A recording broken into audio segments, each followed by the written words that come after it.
कि कर्मयोग चित्त को शुद्ध और वैमुक्त कर देता है। देवी, वैमुक्त होकर मनुष्य जीवन को आनंद में बिता सकता है। अर्जुन को प्रभु यही वैसे समझा रहे हैं।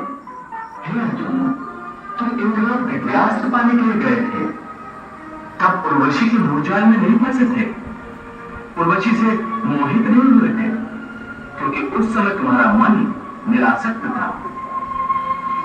मैं तो यहाँ अपने अतिथि की सेवा में अपने आप को समर्पित करने आई हूँ। नहीं, ये धर्म नहीं है, ये तो अधर्म है, पाप है।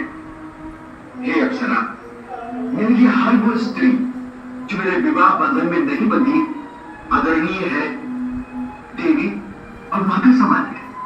तो क्या पृथ्वी में कई धर्म है कि पुरुष एक कामत्र स्त्री की प्रेम वाचा को मित्रता से ठुकरा दे? परंतु देवी, आपका मेरा रिश्ता एक स्त्री पुरुष का नहीं है, बल्कि धर्म और इंद्रलोक के नियमानुसार भी आप मेरी माता हैं। उर्वशी के कारण तुम विचलित नहीं होते, परंतु आज कैसे विचलित हो गए हो? उस समय तुम अपना धर्म नहीं भूले थे, परंतु इस समय तुम अपना धर्म भूल गए। इसका कारण जानना चाहोगे? हाँ केशव, तुम्हारा मन तुम्हारे काबू में नहीं है, क्योंकि तुमने कर्मयोग नहीं अपनाया। क्या कहा?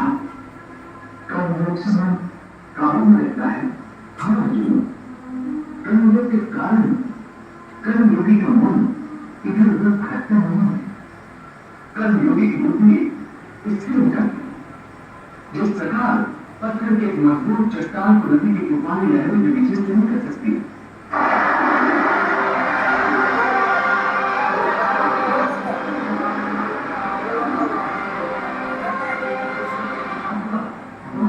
जल प्रपात जिस पत्थर को नहीं तोड़ सकता, उसी प्रकार कर्मयोगी के मन में न बाढ़ से विचलित हो सकता है और न भावनाओं के वेग से समझ हो सकता है। हे पार्थ, इसलिए तुम निष्काम कर्मयोग की साधना करो, और निष्काम कर्मयोग की सबसे बड़ी विशेषता यह है कि तुम कर्म करते हुए भी कर्म के बंधनों में बांध नहीं जाओगे। कर्म करते हुए भी कर्म के बंधन में नहीं बांध के जाओगी। ये क्या कह रहा है कृष्ण? ऐसा लगता है मेरे प्रिय पांडु के निष्पाप पुत्र अर्जुन को कृष्ण उलझाने का प्रयास कर रहा है। युद्ध के लिए तैयार कराने हेतु भूल भुलैया में फंसा रहा है।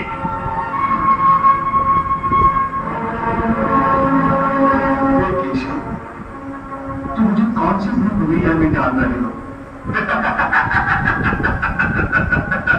देख लिया संजय, अर्जुन के मन